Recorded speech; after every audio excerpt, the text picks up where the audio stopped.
The FlyDigi Vader 4 Pro, 8-bit DO Ultimate 2 Wireless, Nokin Revolution X Unlimited, FlyDigi Apex 5, and Razer Wolverine V3 Pro are the most popular PS5 controllers of 2025. But which is the absolute best?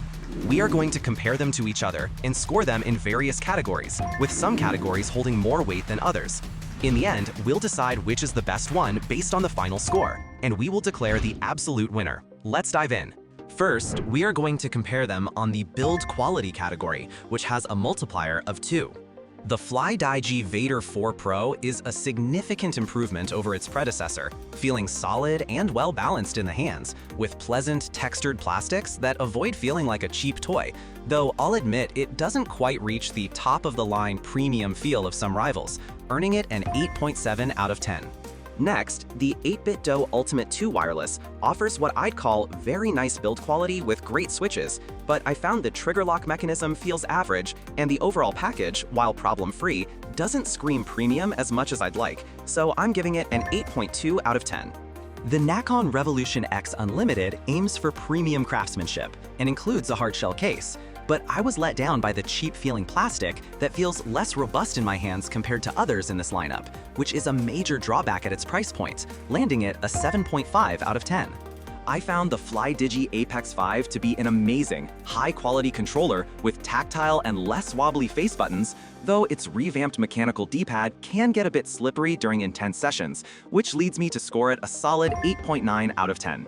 Finally, the Razer Wolverine V3 Pro feels incredibly sturdy and solid all over, with a durable construction and textured grips that stay lodged in my palms.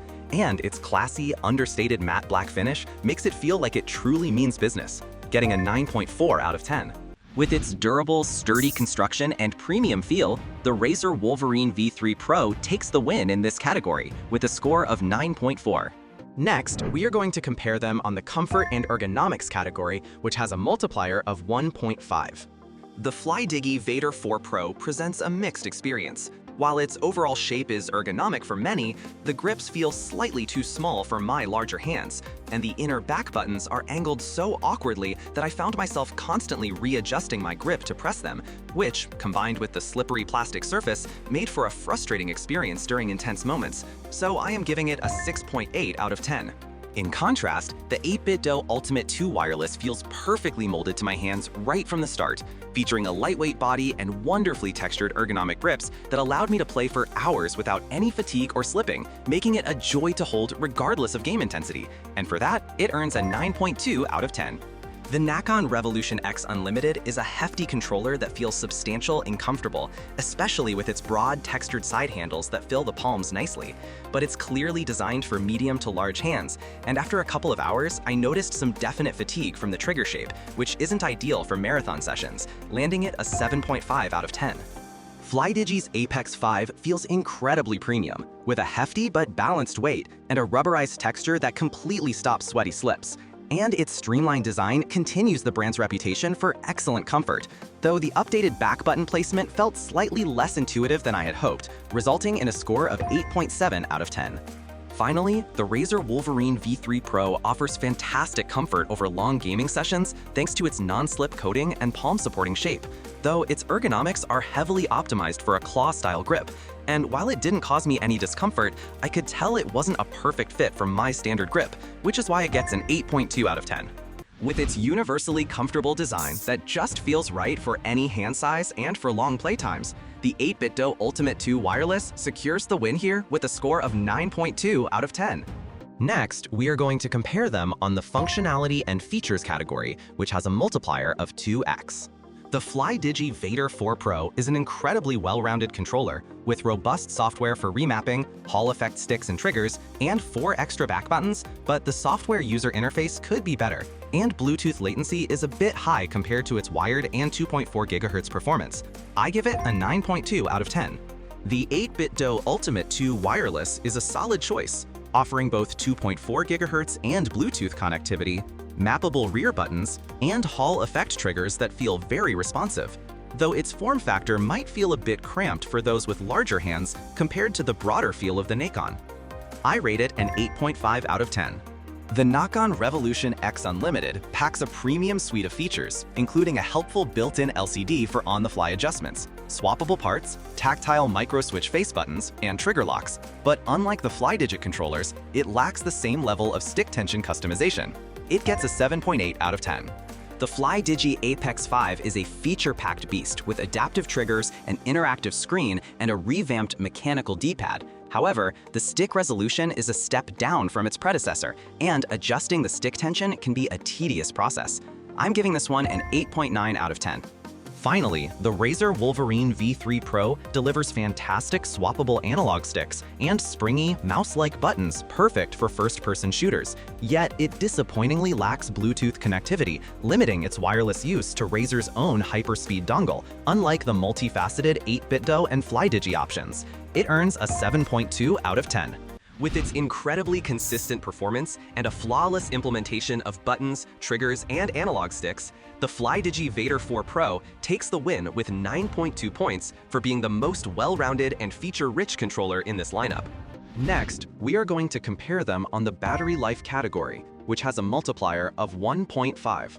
The FlyDigi Vader 4 Pro gave me a disappointing 10 to 12 hours of playtime with its lights on, though turning off the RGB did boost that to a more acceptable 16 hours, so you have to sacrifice flare for longevity, which earns it a 7.5 out of 10. Moving on, the 8-bit DualSense Ultimate 2 Wireless is officially rated for a solid 20 hours on its wireless connection, but in my testing with the fancy RGB rings enabled, it barely lasted 10 hours before needing a charge, a significant drop that makes its advertised specs feel a bit misleading, giving it an 8.0 out of 10. The Nakon Revolution X Unlimited is a real mixed bag, delivering a merely adequate 10 hours of gameplay in its standard mode, but it can stretch to 20 hours if you switch to a dedicated battery saving mode, forcing a compromise that I feel is not ideal for a premium controller and results in a 6.5 out of 10. With its massive 1500 mAh battery, the FlyDigi Apex 5 provided a reliable 15 hours of gaming, even with moderate vibration and lighting effects enabled, proving to be a workhorse even if it does not quite hit the 20 hours some claim, so I am scoring it an 8.2 out of 10. Finally, the Razer Wolverine V3 Pro stands out by consistently delivering on its promise, providing a solid 20 hours of gameplay on a single charge in my experience without needing me to disable features, making it a dependable choice for long gaming sessions and a clear winner at 9.1 out of 10. With a consistent and reliable 20 hours of real-world battery life, the Razer Wolverine V3 Pro takes the win in this category with a score of 9.1 because it performs exactly as advertised without forcing you to turn off features. Finally, we are going to compare them on the value for money category, which has a multiplier of 3. The FlyDigi Vader 4 Pro packs an incredible number of features, like Hall effect joysticks for well under $100, making it feel like a much better deal than many expensive Pro controllers.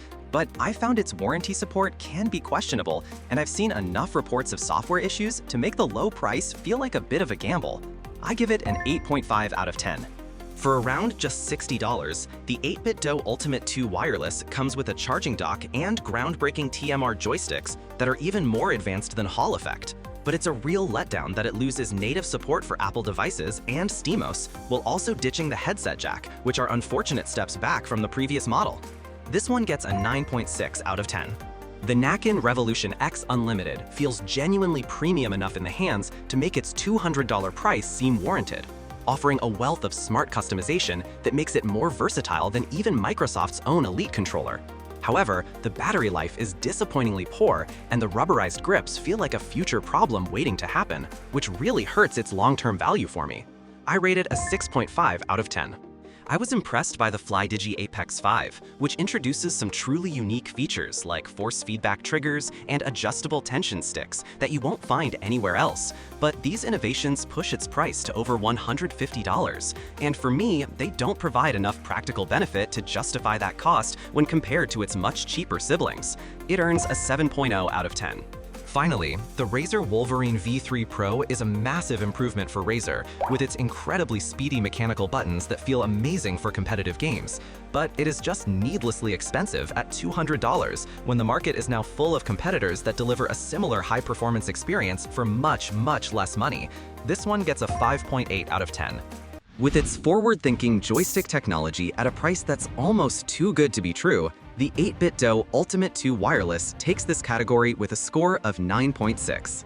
The results of our comparison show each product shines in its own way, but the 8BitDo Ultimate 2 Wireless stands out with its score of 88.0. Having used this controller extensively, I can confidently say it offers unparalleled comfort and ergonomics for long gaming sessions with remarkably advanced TMR joysticks. Coupled with its attractive price and thoughtful features like the included charging dock, it clearly sets the standard for value and versatility. This controller managed to secure the top spot in both comfort and value, making it a definitive choice for gamers looking for a perfect blend of innovation and affordability. Looking at the rest, each controller has unique strengths that cater to different needs. The FlyDigi Vader 4 Pro, with a score of 82.75, packs impressive functionality, providing diverse features that hardcore gamers will appreciate. The FlyDigi Apex 5 isn't far behind at 81.95, offering unique enhancements like force feedback triggers. Unfortunately, the Nokin Revolution X Unlimited, with a score of 71.1, falls short due to its less favorable value and battery life, overshadowed by the Razer Wolverine V3 Pro at 76.55, which excels in build quality but is let down by high costs. Each of these alternatives offers distinct benefits, ensuring there's an option tailored for every type of player.